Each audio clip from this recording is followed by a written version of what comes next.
कहाँ से जीत कर आए? वो पूरा आपको ध्यान नहीं आ रहा है। कुल मिलाकर के जो सारा विषय है उसमें एक बात निकल कर आ रही है, मतदाता जो हैं वो क्या चाहते हैं कि उन्होंने जो वोट दिया है उसके बदले एमपी को भत्ता मिलता है, सरकारी कर्मचारी को तनख्वाह मिलती है, लेकिन जिसने इस सरकार का गठन अपने अमूल्य वोट से किया है उसे भी कुछ मिले और देश विकास कर रहा है, उस विकास में उसका भी कुछ हिस्सा हो। ये बात क्या हमारा आम दर्शक चाहता है?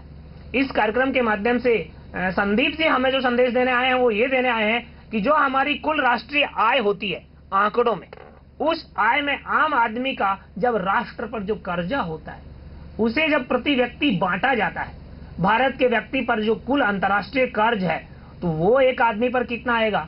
जब अगर सरकार फेलियर हो जाए, दिवालिया हो जाए, नहीं चुका पाए तो भारत के आम आदमी पर वो कर्जा गिना जाता है। और अगर भारत को सरकारी इनकम जो है तो फिर उस पर आम आदमी का हक क्यों नहीं हो? यही कहना चाह रहे हैं जी। तो ये जो संदीप जी कहने जा रहे हैं और इसके लिए दिल्ली हाईकोर्ट में और संसद में इन्होंने याचिका लगाकर लड़ाई कर रहे हैं, उस लड़ाई में चूरू के लोग क्या सोचते हैं ये प्रतिक्रिया जानने के लिए तो उसके लिए आप हमें चिट्ठी लिख सकते हैं, और चिट्ठी नहीं लिख सकते बल्कि आप सीधे संदीप जी से संपर्क कर सकते हैं। संदीप जी का टेलीफोन नंबर मैं आपको दूंगा, ITV स्टूडियो में भी आप पत्र लिख सकते हैं, वो मैं संदीप जी को रेफरेंस करूंगा।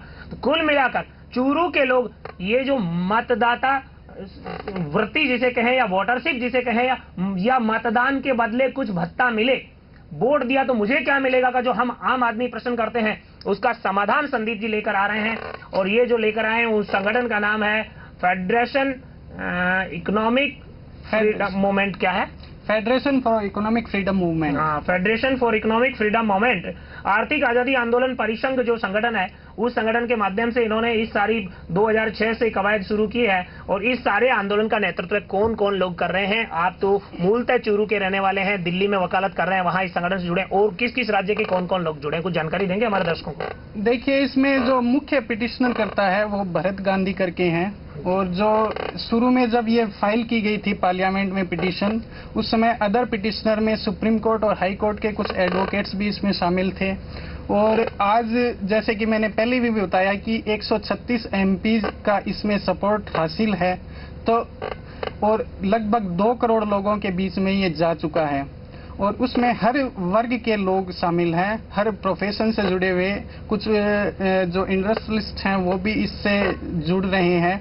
तो अभी ये आम लोगों के बीच में दिन पर दिन जा रहा है, इसमें लगातार बढ़ रहा है। अभी संदीप जी, आज भारत सरकार ने जो है वो प्रत्येक भारत के नागरिक को एक प्रकार से आइडेंटिटी कार्ड इश्यू करने का, जो राष्ट्रीय पहचान पत्र इश्यू करने का प्रोग्राम बनाया, और उसके लिए कैबिनेट का दर्जा देते हुए, और जो लिंगम, क्या उनका पूरा नाम तो मुझे अभी ध्यान नहीं आ रहा, अखबार में आज समाचार था, तो आज के अखबार में जो मतदाता पहचान पत्र का काम जिसके जिम्मे किया है वो जो समाचार है उससे जुड़ा अखबार में ब्रेक के बाद मेरे स्टूडियो में मंगाकर आपको दिखाने की कोशिश करूंगा।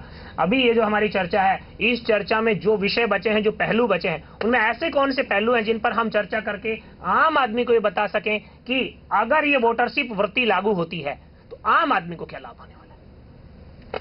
देखिए, चर्चा के शुरू में ही और जो इसका मुख्य उद्देश्य है पिटीशन की जो प्रार्थना है, प्रेयर पार्ट है, उसमें भी यही बोला गया है कि जो आर्थिक विषमता बनी हुई है देश में उसको खत्म करने के लिए, और जो आम नागरिक है उसको सम्मान पूर्वक जीवन यापन करने के लिए उसे एक मिनिमम आर्थिक सहयोग, देश से सहयोग नहीं, उसका एक अधिकार कहेंगे हम, बिल्कुल उसको मिलना चाहिए।